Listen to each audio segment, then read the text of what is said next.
right, so our next speaker is Monica Bond. Monica and I actually hung out a few months ago in Toronto, and we're really deep on SEO, and you know the depth of his knowledge really impressed me to the degree which I knew he had to become a speaker and actually a sponsor as well here. So go check out the Search Atlas booth in between the breaks. So let's give it up for Monica Bond, everybody.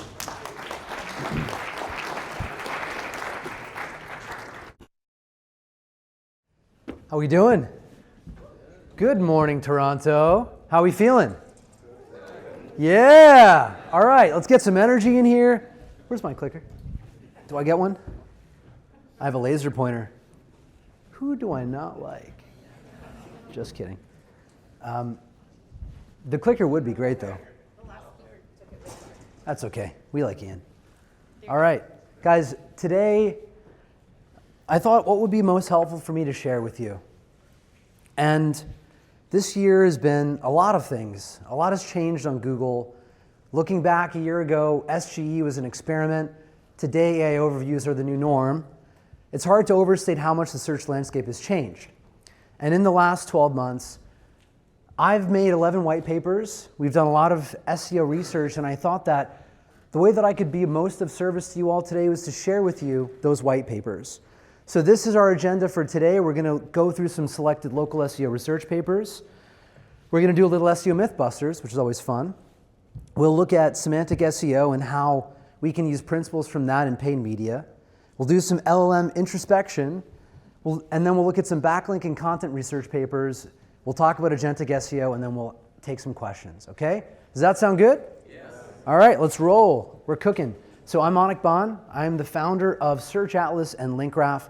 We work with a lot of the brands up here. You might be asking, like, why would Search Atlas still have an agency? And the thing is, the agency is really what allows us to know, separate theory from fact, what actually works from things that are just concepts. So that's the beauty of having the agency. And our goal is never to have more than 100 clients. We have about 90-something clients. And in order for us to take on a new one, someone's got to go. Because the goal is not to scale the agency infinitely. It's really a quest for truth and knowledge. And I'm happy to share everything that I can with you guys, especially on my open source GitHub repo. So here is what you can find on my GitHub. You can find Patent Brain, a GPT with every Google patent. You can see some of the research we've done around visualizing topicality for websites, and more and more. So Patent Brain was quite cool. We took all the Google patents, and my wife was telling me, Monica, you got to stop doing this research. Like, you're not hanging out with us. And so it's like, how can I do this research faster? So we took all the research papers and patents, dropped them into an LLM, and here we go. 9,525 patents. I think it's a little bit more than that because new patents have come out. We also have one for Bing, and we also have one from OpenAI, and we've learned a lot. We've been able to use this to ask some interesting questions like the ones up here. But this is really, I think, a great launch pad for your curiosity. If you ever wondered about what do the patents say about what Ian was talking about, CTR manipulation, methods of filtering click signals, measuring topical authority, which they actually call topical relevance, all of that can be found in these patents. And so let your curiosity be your guide. I'll show you some of the things that we were interested in learning about. Let's start with some local SEO questions. So we've always known that Google Maps is really volatile, right? We see that, we can observe that in our heat maps, but people don't really do intraday local SEO rank tracking. And so the experiment was to take, it was about 50 different businesses, some open 24/7, some not, and track their rankings on an hour-to-hour basis. And we did that for a total of 13 days. We started with these heat maps. We were able to see how the heat maps transform over time. And then we're monitoring and seeing how the flux looks for those businesses. And we tried to find a pair of competing businesses that were in the same market, competing with each other, but had different open and close times. We also looked across a multitude of markets to understand, does New York City, for example, behave differently than Toronto, than Dallas? So here's what we learned. 2 coffee shops, the one on the left, the one on the right, different businesses, same area. Look at that volatility. That was the first surprise, is how volatile these rankings are. At the best here, we see position 3, and at the worst, we see position 15. You guys know that local SEO heat map tools, I don't think a single one of them besides the one we have in Search Atlas actually lets you pick what time of day you're pulling your rankings.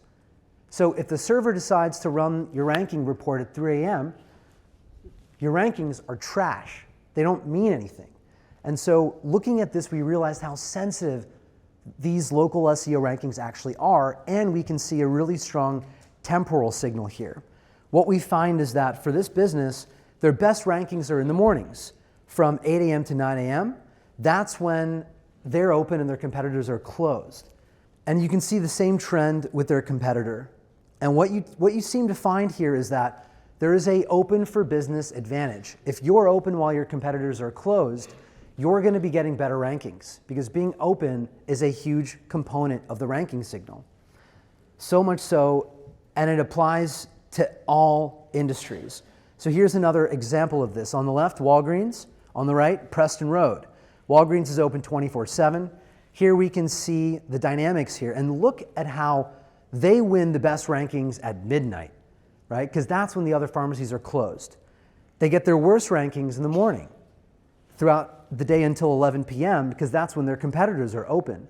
So this was really interesting to see. Again, a lot of volatility. And you can also see here there is a weekday versus weekend seasonality as well to these rankings. Very interesting. But what about law firms? Who picks a law firm just because they're open, right? These cases go on. This isn't a cup of coffee. It's not some pharmaceuticals. This is a different type of local business. But what was interesting is that we also see a similar trend with the rankings for law firms and also for plumbers and also for roofers and for car dealerships. You guys get the picture. Pizza as well. Okay? So a lot of useful insights here.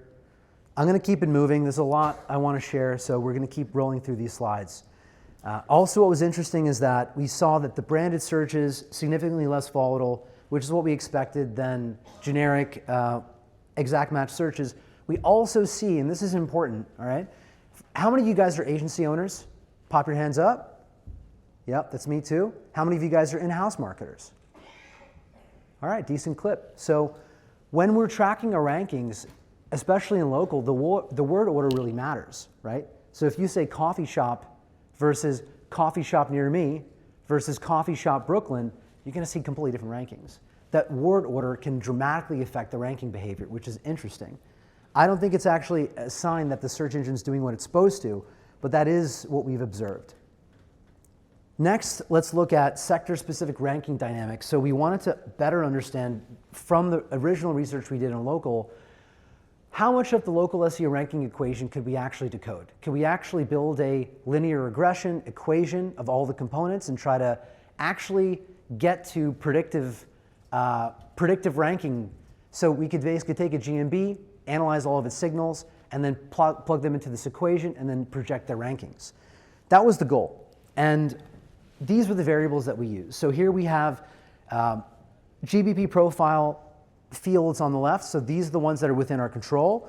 On the right, we have variables that are not in our control directly. So the distance to the user, obviously we know that this matters, but we also have other variables as well about the profile, including its total number of reviews, its rating, the semantic distance between the target keywords and the reviews. We even looked at something called web score. So when we used Patent Brain, we learned about a variable that's very important for local SEO, which is web score. What is web score? Well, something about the target keyword that we're looking at in local and how that's expressed on the root domain, the actual website. So here we're actually studying semantic distance of that keyword to the website. We also looked at authority measurements. Some people talk about backlinks being important for local. We wanted to see if that actually shapes out. So here's kind of what we learned at a high level. This is the GBP ranking factor matrix. And what you can see right away is that all these blobs, they all kind of look similar in the sense that that variable on top has a lot of explanatory power. That's proximity. But you also see that across industries, it is not the same. There are some industries that have very different ranking mechanics than others. This is an interesting insight because I think a lot of people tend to think that in local, the ranking equation is the same for all industries. What we were able to see is that we were able to disprove that. It's not the same. globally across all sectors, what we find is proximity is number one across all industries. The relevance of the reviews for the keyword you're ranking for is actually much more important than your review score and your count of reviews. So if you're ranking for a keyword, try to find a way to get that into your review copy from your customers. Very important. And then if you look a couple down, you see right there, keyword URL score, URL content score. So that is the semantic distance of the website's content to the keyword you're ranking for. And there it is. Web score is one of the top 5 ranking factors. So then we looked at some of those odd local businesses that don't really fit the mold of a local, right? Like a law firm. Now, what's strange is who in here would pick a law firm just because they're across the street from you? I hope no one raises their hands, right? Google, in their infinite wisdom, decided still that this was important for law. And so I don't know maybe why. That could be maybe to help some smaller firms get advantage or get an opportunity in local. I think that could be why, versus big law firms that would otherwise rule the roost. But here we see something that kind of violates what we would have expected. Then we look at car repair. How many of you guys have been rear-ended or had a bad experience at a car repair shop? Raise your hand. I'm raising my hand twice because my Tesla Model X was out of commission for 6 months, and when I saw how much the insurance company had to pay for that, it was like $25,000 for a little bump in the back of my car, right? A lot of people have bad experiences with car repair. And so is it any surprise? Here we're seeing reviews are actually more important than distance. Here it's not about how close the car repair shop is to the user, it's actually on their merits and what people say about that car repair shop. So very interesting. Now, you guys shouldn't be trying to memorize any of this. If you're interested, this was published by Search Engine Journal. They picked up our research on this. You can find the full list of that grid and the ranking factors by industry online. Just go looking for this research. Yeah, so really interesting research, what we were able to determine from this. What we also found is that the authority factors were actually not anywhere on that list, which is interesting. So it doesn't matter if the backlinks are high authority, it actually matters more the anchor text. It's a little secret. And that clue was given also in the patents. So it doesn't really matter how authoritative the links are, it's more important that you're getting good anchors. Also, a lot of people think that EMDs in local, it's a thing. I don't agree. I don't see that in the data. So putting the keyword in the name of the GMB, I'm really glad that's not a factor, because otherwise every coffee shop would be called Coffee Shop Near Me. And is that any fun? Right? Awesome. So there's more research that we're going to do. We'll be publishing more on this. Obviously, the findings on this have helped us produce more case studies, more case studies, more case studies, 300 more case studies. I hope no one has any seizures here. If you do, you might want to close your eyes. But these are over 300 case studies. We have over 3,000 case studies. Design team just couldn't figure out how to get that GIF in with all 3,000 case studies. Next stop, 10,000 is our goal. All right, going in circles. Correlation study. This is a bit of myth busters. How many of you guys have tried the GeoCircle strategy? Raise your hand. Ian, put your hand up. I know you have. It's good if you tried it, right? Because we all have to learn. Like, does this work? This strategy I always thought was kind of weird, and I wanted to know if it would work. So on this episode of Mythbusters, Steve, by the way, this is a great photo of Steve, isn't it? He cleans up good. So here is a moving company in Southwest Florida. This is where they started. And here you can see the ranking progression as we built these GeoCircles. And I feel so sorry for the person on my team that had to build these by hand. It took them like weeks. They were doing this for like 2 or 3 weeks. TLDR, no impact. Thank goodness. Because building GeoCircles is not a lot of fun. But we really found that it had no impact on ranking behavior at all. Whether it was a business that already had good signals or new businesses, really there was no impact at all from running these GeoCircles that we could discern. And for anyone who's been building these GeoCircles on Fiverr, find a new job. Like, do something else with your life. Obviously, people will buy some of this stuff, but it's just not effective SEO. Now, I want to talk about something else we've studied. So, obviously, we all kind of care about what's happening with AI overviews. This is a recent 50 million SERP panel from the last 30 days from our data sets. And what we're seeing is a A very slow but steady increase in the percentage of AI overviews we're seeing on Google. Our projection for this time next year is 27 to 30% incidence rate of these AI overviews. I think Google is going slow, right? Because they have to figure out how do they protect their core business, which is actually not organic, it's ads, right? That's how they're in business. So they don't want to cannibalize that. When we look at where we see these AI overviews, we see them in informational queries more often than anything else, but we also see them encroaching into commercial. So one of the things that we're going to be monitoring very carefully is the expansion of AI overviews beyond informational into these other realms of commercial, transactional, navigational. Because obviously, those of us that are building the informational content, we can't get those clicks, which means we can't retarget those customers. All it is potentially a brand play, right, to some limited extent. But essentially, we've been trying to monetize search as an industry collectively through the commercial and transactional queries. But we're now going to become more and more deprived of those clicks as well. So the other thing we're looking at is how often are we seeing ads inside the AI overviews? And we do see, as you can see, a small uptick in that percentage. But it's not that great. And there are some reasons for this that we're going to get into. But first, I want to ask you guys a question. What percentage of queries on Google are unmonetized? Is it A? Raise your hand if you think it's A, 50% unmonetized queries on Google.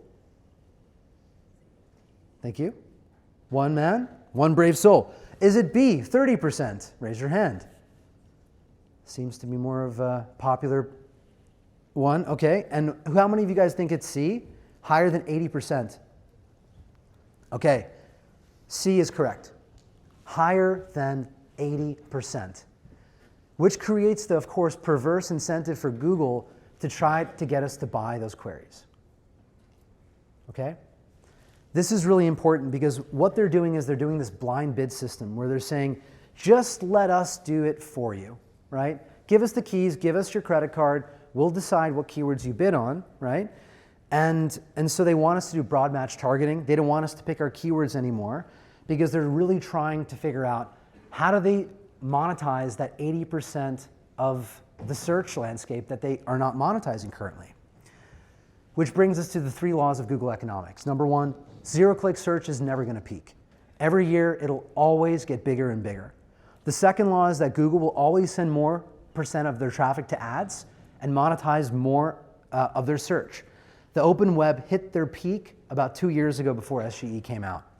And then the third is that Google will continue to consolidate its demand into its own properties. So that's Maps, that's YouTube, Gmail, Discover, Chrome, Android, etc.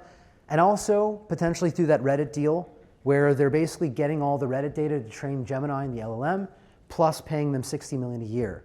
So I think we can expect that this is how the landscape will continue to evolve. And I call this digital Darwinism because in this landscape, we have to fight to maintain or otherwise expand our search visibility online in order to just stay where we are because we're losing more and more of those clicks, which means I would say as an industry, we need to think more holistically about search, right? This is an SEO conference. Most of us probably don't run paid media, but we're going to have to. And so that brings us to this, which is from diversion intents to unified conversions, semantic mirroring, and paid search optimization. So the idea here is, can we construct semantic clusters at all parts of the funnel, from top of funnel to bottom of funnel, and build clusters the way that we've been doing in search for SEO? So let's take, for example, Starbucks premium coffee beans, right? We take that product or service and we create clusters around it, and our goal is to have really neatly defined semantic clusters in the middle, and that will allow us to build really optimized ad copy on the right, right? And if we do this right, we should be able to really create high-performance Google ad campaigns. So I figure you guys would be more interested in the details, so let's look at some of those. If the product we're selling is this Starbucks house blend of premium coffee beans, some of our clusters are going to be really focused around, let's say, these 3 semantic identities. 1, coffee beans, which is more of the head. So in that we see keywords that all contain coffee beans, those tokens. But then there's also this coffee premium context, where now we see coffee and premium in every single keyword, right? And interestingly, we see Arabica coffee as well as entering as a type of premium coffee. That is obviously not lexically the same, but semantically, there's a proximity there, which is why it enters this cluster. Coffee roasting, coffee blends, you guys get the picture. Each of these clusters has a certain search volume, average CPC, and semantic distance to the core concept. And from that, we're able to then create these clusters. So I wanted to show you guys how we thought about it. So you can take and process your query network to build these clusters. Each cluster should have a very distinct semantic identity and a clear intent. And what's cool about this is that it allows us to optimize what keywords are we buying, which is the opposite of Google's blind bid system, and optimize how much we pay based on the return on ad spend. All right? You'll see this not as theory, but in reality, the actual metrics that we got from this in just a moment. The other powerful thing about creating these very distinct semantic identities is that when we create ad copy, we're able to mirror the intent and the semantic identity in our ad copy itself. So that creates a higher click-through rate. And this is what we call semantic mirroring. And one thing that's important here, obviously, is when you're building ad campaigns, curiously, how many of you guys also manage the paid media campaigns at your firm? Nice, guys. Awesome. A lot of people. Good. So if, as you guys know, you want to max out the SERP real estate. And so this is a lot of work if we're building a lot of campaigns, especially as many as we're creating here.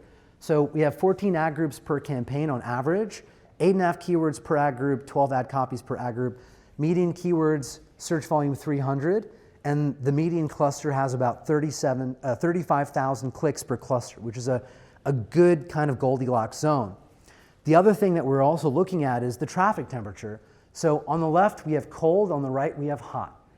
When we're cold, there's different levels of cold. So there's people who are solution aware, some people are problem aware, and some are just symptom aware.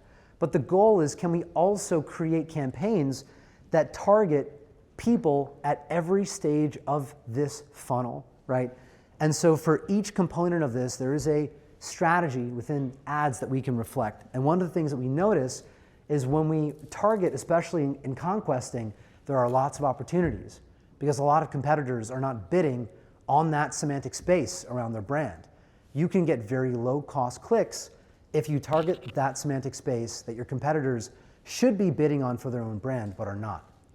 Couple dollars per click, they're already solution aware, they're shopping around, they're about to buy your competitor, and then just at the end, they see you. Huge opportunity. Some of our best performing campaigns. So, what do we learn? Median conversion rates increased 50%. We didn't even touch the landing page. All right? This is not CRO. This is about buying people who are more high intent.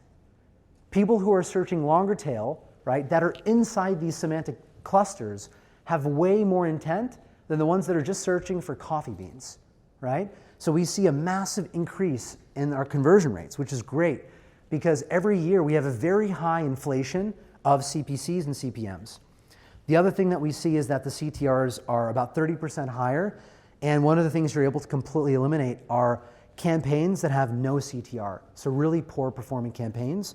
You can see that salmon chart is essentially the control group, which are campaigns in the account, and the teal are the ones that are built in the strategy. So pretty cool. Next, I'm going to try to wrap up soon. I want to ask this question, which is, what is the end state of the open web? And as we all know, Google still is the king. But look at ChatGPT. They have a 3% share of search.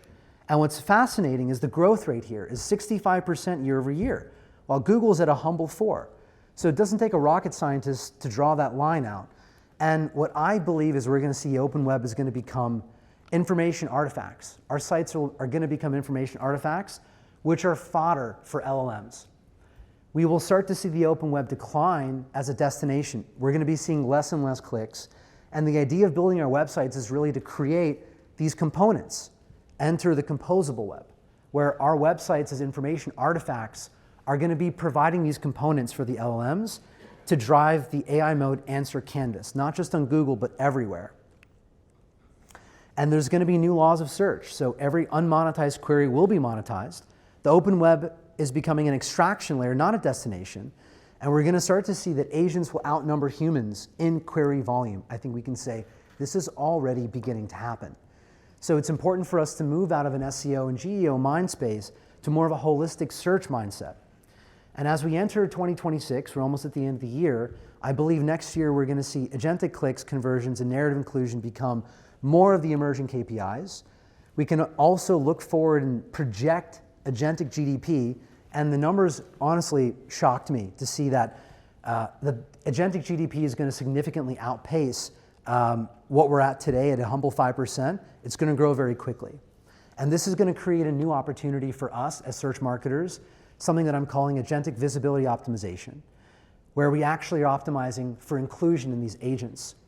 And I wanted to give you guys a framework that you can use to think about this opportunity. There's a level 1 data layer where we provide our facts and build these artifacts. There's a narrative layer, there's a cognitive layer, there's a reputation layer, and then there's a measurement layer where we do recall and visibility analysis. And the core pillars, as I see them, are number 1, for narrative inclusion, we have a process called narrative induction, which is how we put our information into the LLM through guided inquiry and directional prompting. There's also knowledge seeding, where we can bring our brand's factual data into the model's latent space and drive RAG into the base model. There's also a process of reinforcement learning that we can encourage through our conversations that we have with chat. And then there's also an opportunity for us to build a reputation architecture.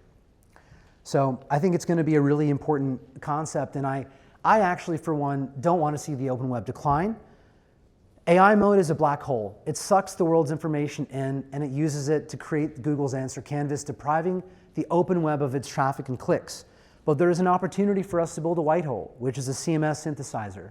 Takes our brand, our source context, our story, and it constructs that information artifact.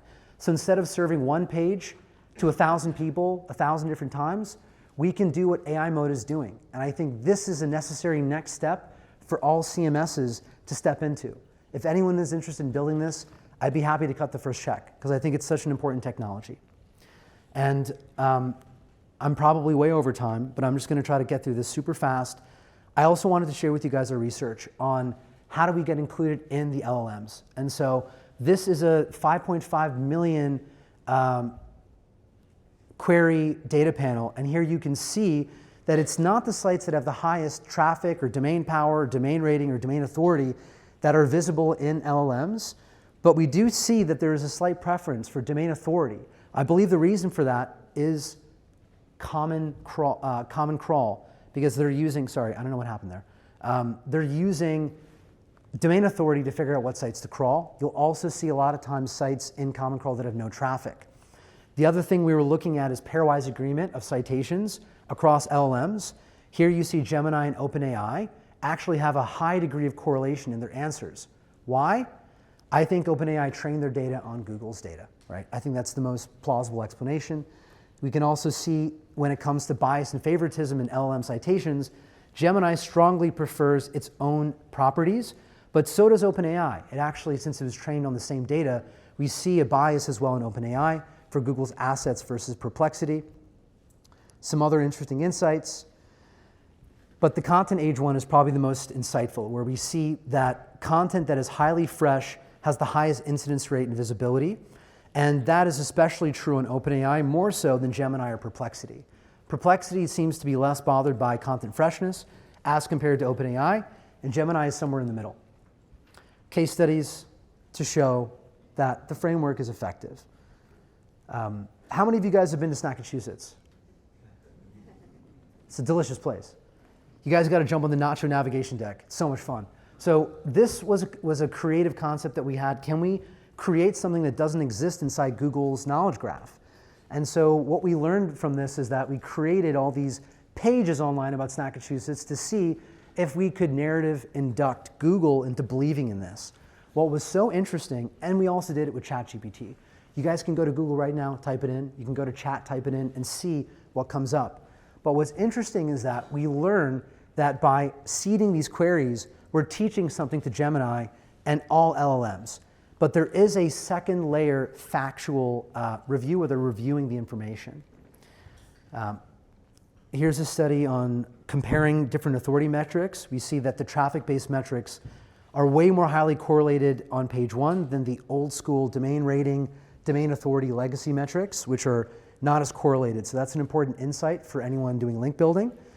We also study topical relevance to understand how impactful topical relevance is as a ranking signal, trying to understand how Google draws its topical boundaries. What we found is that the more specific the topicality, the more likely it is to be where Google is drawing these topical boundaries.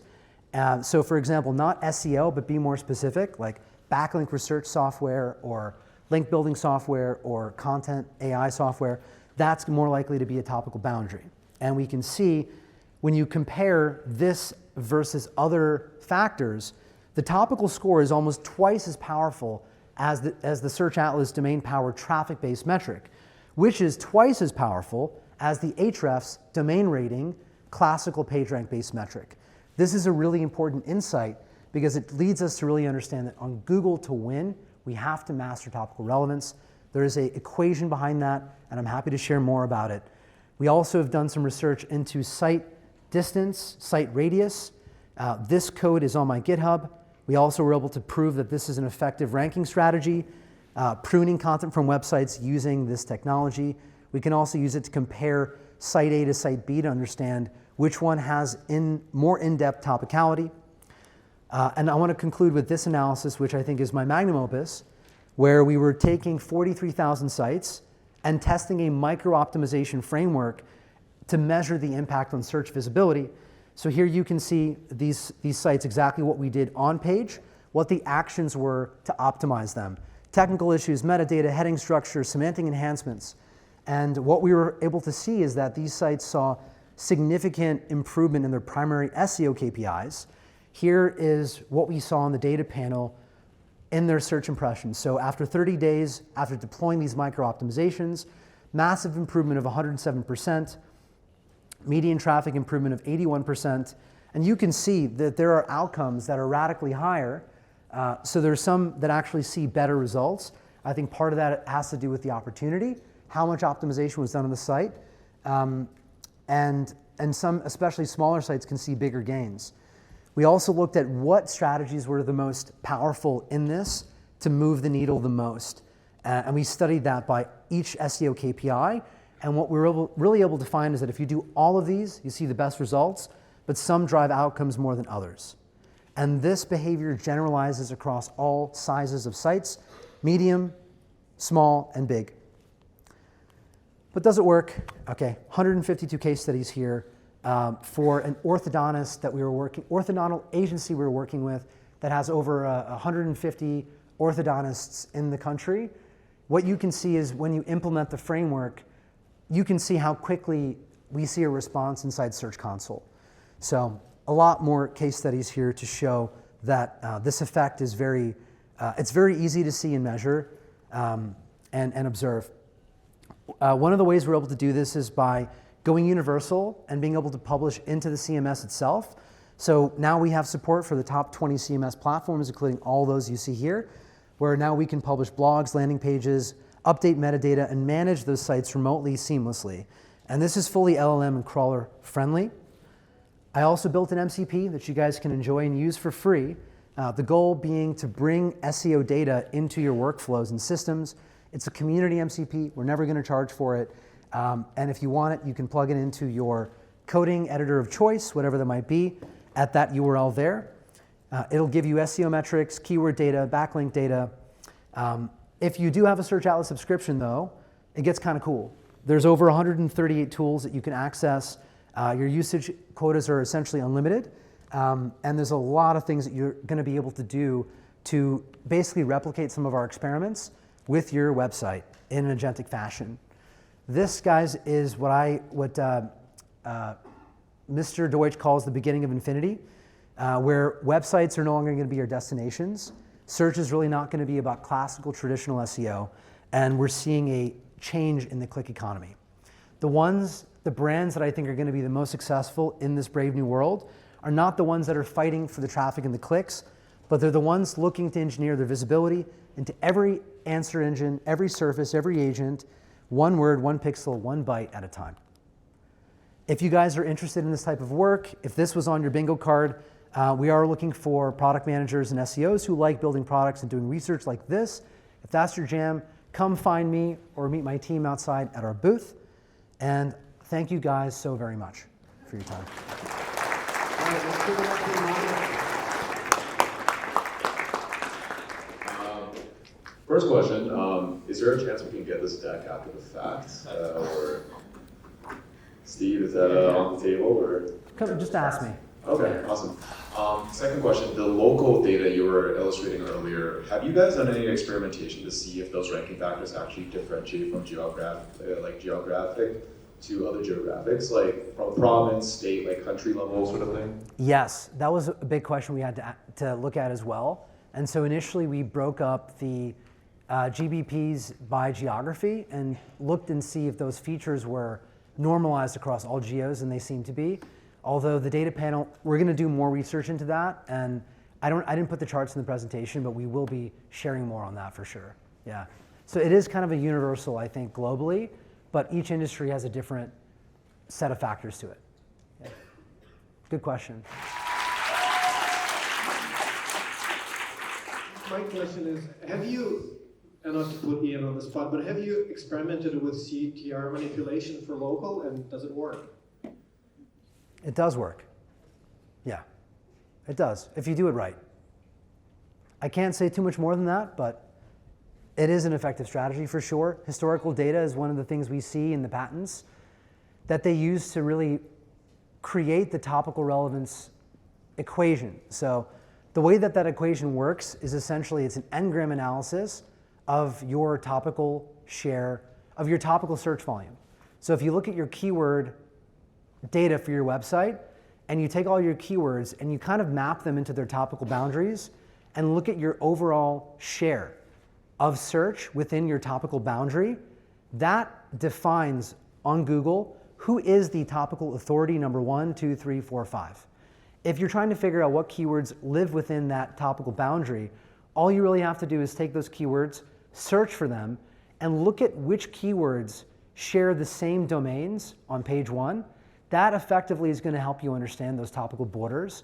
There's a product in our platform called Topical Dominance and Search Atlas that you can use to run that report if you're interested in looking at what that data says for your website and your topical neighborhood. All right, I think that's our last question. And Monica, roll it out.